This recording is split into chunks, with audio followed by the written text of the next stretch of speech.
Hello friends, welcome to my channel excellent coaching. Last video में conformity के बारे में डिस्कस किया था। आज बात करेंगे कंप्लायंस के बारे में।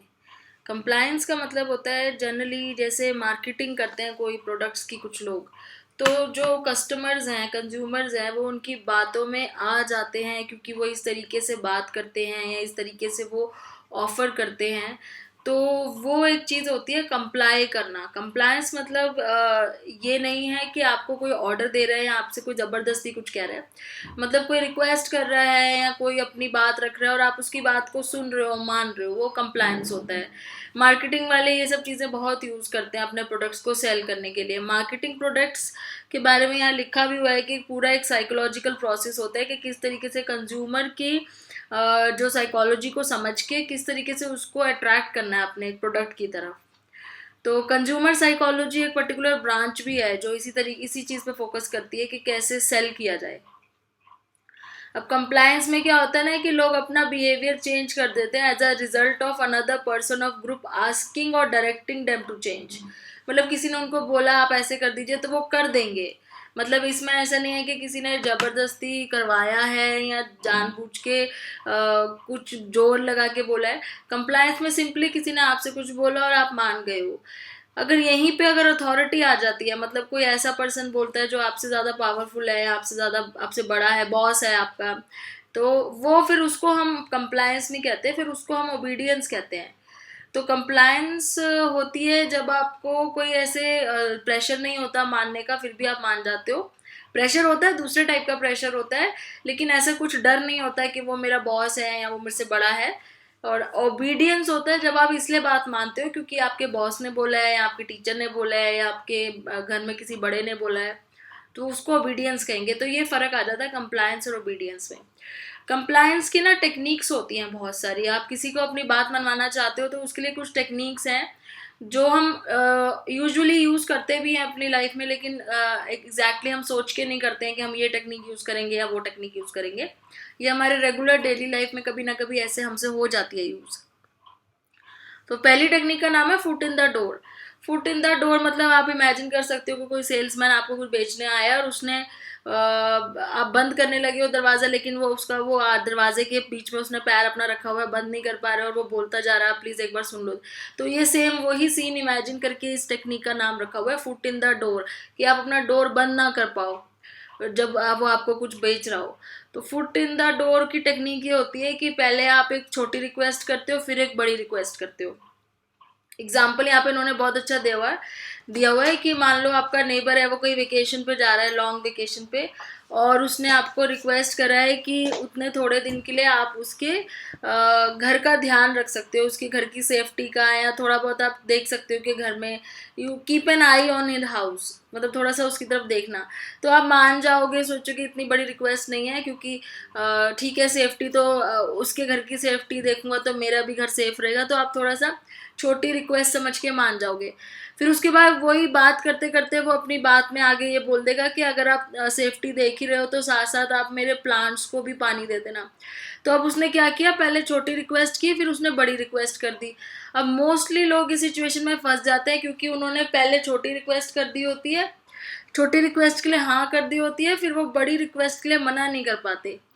तो इसको बोलते हैं फुट इन द डोर, के पहले एक छोटी चीज बोल के आपसे हाँ करवा ली, उसके बाद एक बड़ी रिक्वेस्ट रख दी। So when compliance with smaller request is followed by larger request, people are quite likely to comply। Mostly लोग इस चीज में कंप्लाई कर जाते हैं क्योंकि वो एक बार हाँ कर चुके हैं, तो वो मना कैसे करें अब suddenly. So this is called foot in the door technique because the first small request acts as an opener. क्योंकि पहली रिक्वेस्ट ने एक ओपनर की तरह एक्ट किया है कि आपसे हाँ बुलवा लिया, अब नेक्स्ट रिक्वेस्ट में भी आपको हाँ करना पड़ेगा। नेक्स्ट आती है door in the face technique. Door in the face technique में उल्टा हो जाता है। इसमें आप पहले बड़ी रिक्वेस्ट करते हो और सामने वाला पर्सन मना कर देता है, फिर आप उसको छोटी रिक्वेस्ट करते हो तो गिल्टी की वजह से वो हाँ कर देता है क्योंकि उसने पहले मना कर दिया, तो अब छोटी रिक्वेस्ट के लिए वो कैसे मना करे। तो ये एकदम उल्टी टेक्निक है। In this method larger request comes first which is usually refused. तो लार्जर रिक्वेस्ट कोई करता है तो वो ऑब्वियसली मना कर देते हैं लोग। अब जैसे वो नेबर वाले केस में अगर वो बोलता है कि आप मैं बाहर जा रहा हूँ तो आप मेरे घर में जो पेट्स है, मेरे डॉग है, कैट है, उनका ध्यान रख सकते हो, तो ऑब्वियसली आप मना कर दोगे कि इतना नहीं कर सकते। फिर वो बाद में बोले आपको, अच्छा चलो आप उनका मत रखो, एटलीस्ट आप मेरे प्लांट्स को तो पानी दे ही सकते हो, तब आपको थोड़ा गिल्टी फील हो जाएगा कि आपने मना कर दिया उसको ऑलरेडी एक बार, तो अब इस चीज़ के लिए मैं हाँ बोल ही देता हूँ, ये कोई इतना बड़ा काम नहीं है। अब इसने काम आपसे यही करवाना होगा, बेशक उसका मेन एम यही होगा कि वो वाटर को प्लांट्स को वाटर करवाए, पर उसने पहले जानबूझ के बड़ी चीज़ बोली कि आप मना कर दोगे तो छोटी चीज़ के लिए हाँ कर दोगे। तो ये होती है door in the face technique.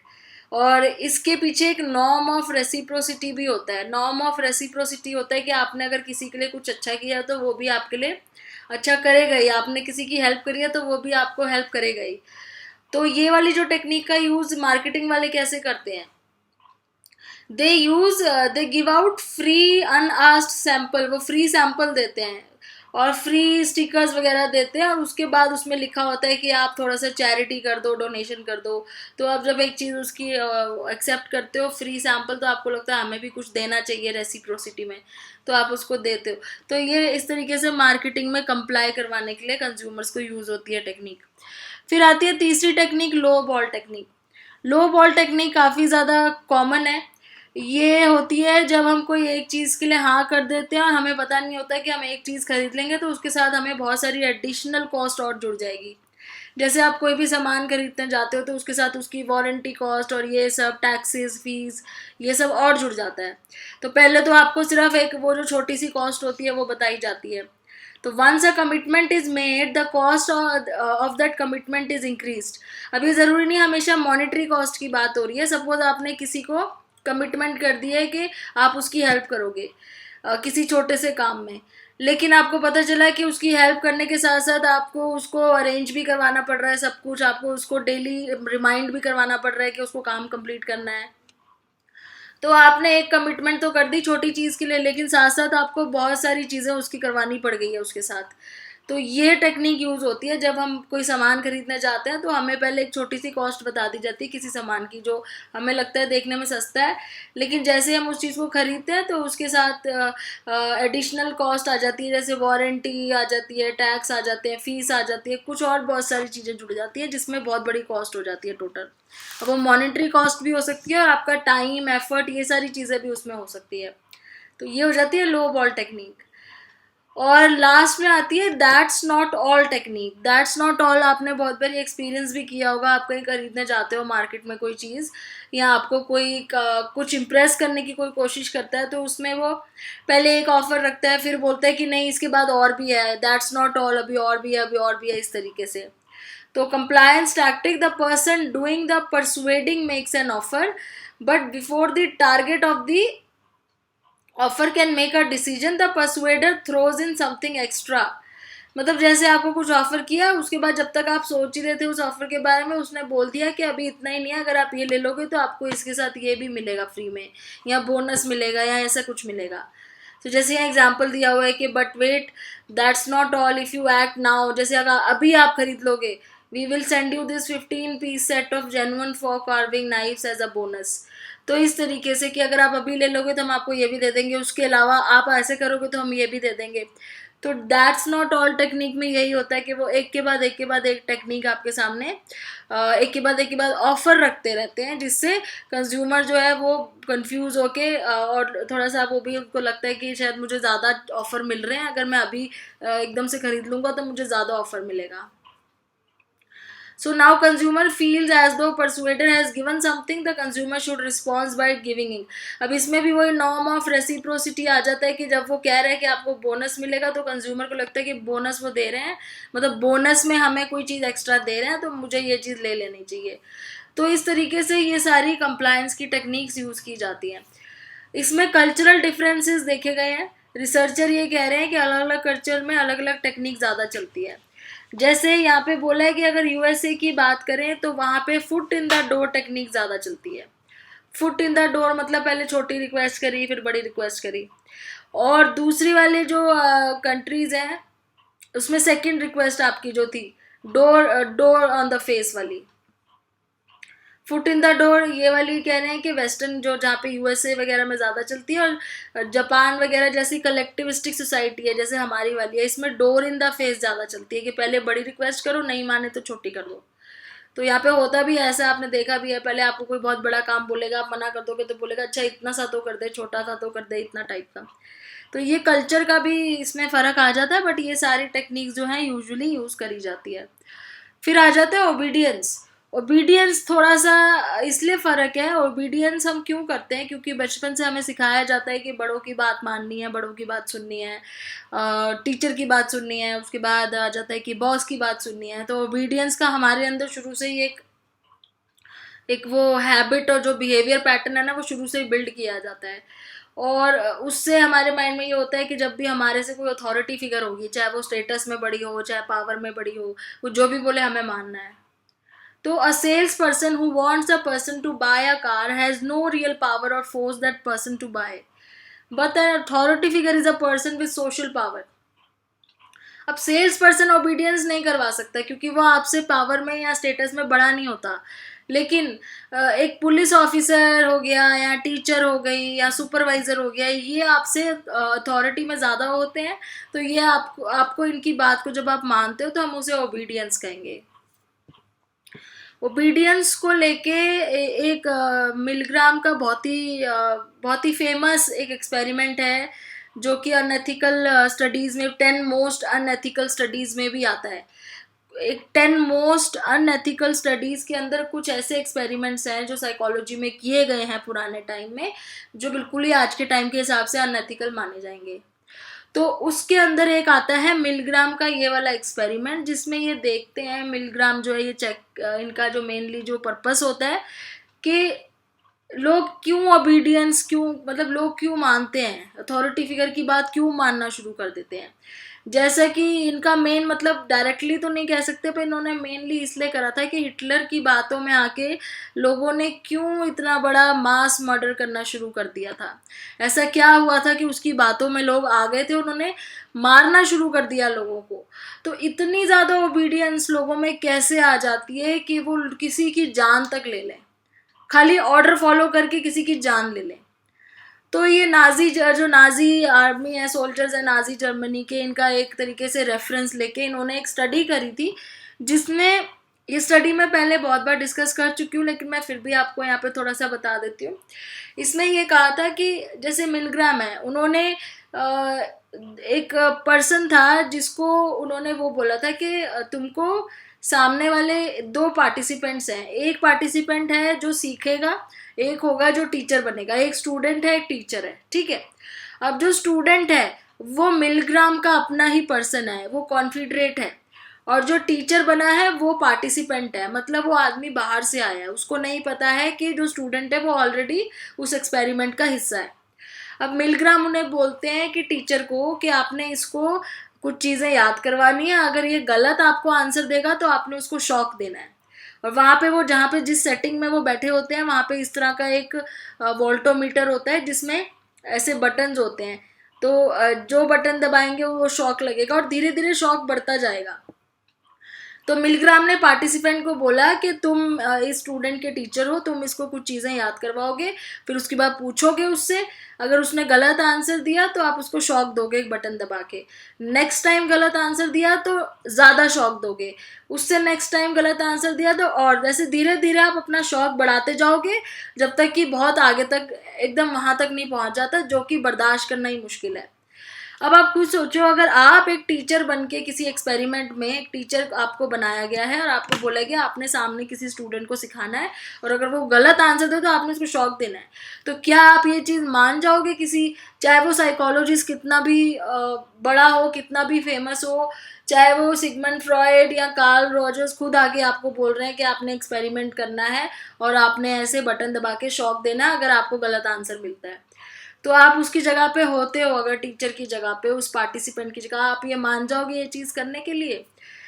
अभी आपके मन में थॉट आ रहा है कि नहीं हम ऐसे किसी को शॉक नहीं देंगे सिर्फ एक आंसर गलत देने के लिए, पर एक्चुअली में मिलग्राम का जो ये शॉकिंग रिसर्च थी इसमें ये निकल के आया था कि मिलग्राम के जितने भी पार्टिसिपेंट्स थे वो उनकी बात मानकर उस स्टूडेंट को जिसको वो सिखा रहे थे उसके गलत आंसर देने पे वो शौक देते थे एक्चुअली में, और वो धीरे धीरे शौक बढ़ाते भी जा रहे थे जैसा कि उनको बोला गया था। और जब सामने वाला पर्सन चिल्लाता था, आपको शौक देगा तो ऑब्वियसली वो चिल्लाएगा, लेकिन शौक, एक चीज ध्यान में रखना, शौक एक्चुअली में लग नहीं रहा था, उसको एक्टिंग करनी थी कि उसको शौक लग रहा है। तो वो चिल्लाता था, जैसे ही वो बटन दबाता था बजर की आवाज आती थी तो वो चिल्लाता था कि मुझे शौक लगा है। और जब वो और नेक्स्ट टाइम गलत आंसर देता था तो मिलग्राम उसको बोलता था कि और ज्यादा शौक दो। तो ऐसे करते करते लोग दे रहे थे शौक, इवन इफ उसके चिल्लाने की आवाज से लग रहा था कि कहीं वो मर ही ना जाए, फिर भी लोग बात मान रहे थे, ओबीडियंस को फॉलो कर रहे थे, ओबीडियंटली शॉक दे रहे थे। तो ये एक बहुत ही शॉकिंग रिजल्ट आया था इस एक्सपेरिमेंट से कि लोग जो है मिलग्राम, क्योंकि एक अथॉरिटी फिगर हो जाता है यहाँ पे, एक साइकोलॉजिस्ट हो गया और एक पर्सन हो गया जिसने उनको बुलाया है अपने एक्सपेरिमेंट में, तो एक तरीके से वो हो गया उनका इंस्ट्रक्टर। अब इंस्ट्रक्टर उनको इंस्ट्रक्शन दे रहा है शॉक दो, तो लोग शॉक दे रहे हैं। तो इस लेवल पे भी लोग जाते हैं, ओबीडियंस में इस लेवल पे भी लोग जाते हैं कि वो किसी को मारने तक भी आ जाएं। तो ये पूरा एक्सपेरिमेंट था यहाँ पे मिलग्राम का, जिसने ये शो कर दिया था कि अगर कोई अथॉरिटी फिगर किसी को कोई चीज़ करने के लिए दे रहा है तो वो एक्चुअली में उसको शॉक देना शुरू कर देंगे या मारना शुरू कर देंगे। In Stanley Milgram's classic study of obedience, the participants were presented with a control panel like this one. Each participant teacher was instructed to give electric shock to another person, the learner, who only pretended to be shocked. वो खाली pretend कर रहा था उसे shock लग रहा है, लेकिन ये चीज़ टीचर को नहीं पता था, उसको लग रहा था वो सच में शॉक दे रहा है। सो अगेन वही चीज़ यहाँ पूछी हुई है, what do you think you would have refuse to continue. अगर आप उस जगह होते तो क्या आप मना कर देते कि मैं और ज़्यादा शॉक नहीं दूंगा, वो बार बार गलत आंसर दे रहा है। लेकिन वहाँ पे जो लोग थे उन्होंने मना नहीं किया, वो अपने शौक का वो धीरे धीरे बढ़ाते गए। देखो यहाँ पे दिया भी हुआ है कि कितना शौक था, 150 था। एक्सपेरिमेंटर लर्नर की स्क्रिप्ट क्या थी, experimenter that's not all get. अच्छा, जब अगर ये उसको सिखाया हुआ था लर्नर को, जो मिलग्राम का ही जो अपना बंदा था लर्नर था, उसको सिखाया हुआ था कि 150 का शॉक लगेगा तो तुम्हें ऐसे बोलना है कि मुझे यहाँ से बाहर निकालो, मुझे हार्ट प्रॉब्लम है, और अगर मुझे ऐसे करा तो मेरे को मुझे कुछ आगे हार्ट अटैक भी आ सकता है, तो मुझे यहाँ से बाहर निकालो। वो ऐसा बोल रहा था, फिर भी लोग शॉक देते जा रहे थे। फिर उन्होंने शॉक बढ़ाया, 210 वोल्ट का शॉक दिया तो उसने बोला, दोबारा से बोला कि मुझे यहाँ से बाहर निकालो, मैं और बर्दाश्त नहीं कर सकता, मैं इस एक्सपेरिमेंट में नहीं रहना चाहता।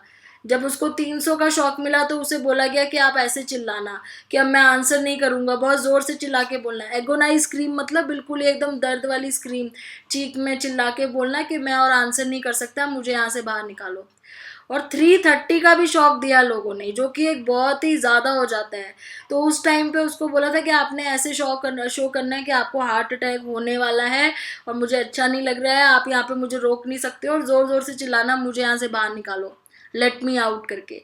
तो ऐसे सिखाया गया था उस लर्नर को कि तुमने ऐसे चिल्लाना है जब तुम्हें शॉक मिलेगा। लेकिन फाइंडिंग बहुत ज़्यादा शॉकिंग थी कि जो भी टीचर बने थे जो लोग, वो रुके नहीं, वो शॉक देते रहे। इवन इफ वो सामने वाला चिल्ला भी रहा था, वो पीछे मुड़ के जब मिलग्राम की तरफ देखते थे तो मिलग्राम उन्हें बोलता था नहीं तुम कंटिन्यू करो अपना एक्सपेरिमेंट, तो वो कंटिन्यू कर रहे थे। तो इस लेवल की ओबीडियंस इन्होंने देखी अपने एक्सपेरिमेंट में। तो क्या इवैल्यूएशन हुई मिलग्राम की रिसर्च की? Researchers have looked for particular personality traits that might be associated with high level of obedience. तो कुछ पर्सनालिटी ट्रेट्स होते हैं सबके अंदर जो ओबीडियंस के साथ रिलेटेड होते हैं। Milgram original studies, the people who went all the way were not necessarily more dependent or susceptible to being controlled by others, they were simply people like most of the other people. तो कह रहे हैं कि कुछ ऐसा नहीं है कि जो लोग वहाँ पे उनको पकड़ के लाए थे वो ऐसे लोग थे जो बहुत ज़्यादा ओबीडियंट थे या बहुत ज़्यादा सीधे थे, जो लोग उसकी बात मानते जा रहे थे। वो नॉर्मल लोग थे, हमारे जैसे ही नॉर्मल लोग थे जिनको वहाँ पे बुलाया गया था, और उनके ऊपर कोई ऐसा प्रेशर नहीं था। बस एक चीज़ वहाँ पे उन्होंने शो करी कि अगर कोई अथॉरिटी फिगर अगर कुछ बोलेगा तो लोग उसकी बात ओबीडियंटली मानेंगे। और इसमें एथिकल इश्यूज क्या थे, क्योंकि मैंने बोला कि इसको नॉन एथिकल स्टडीज़ में डाला जाता है इस स्टडी को।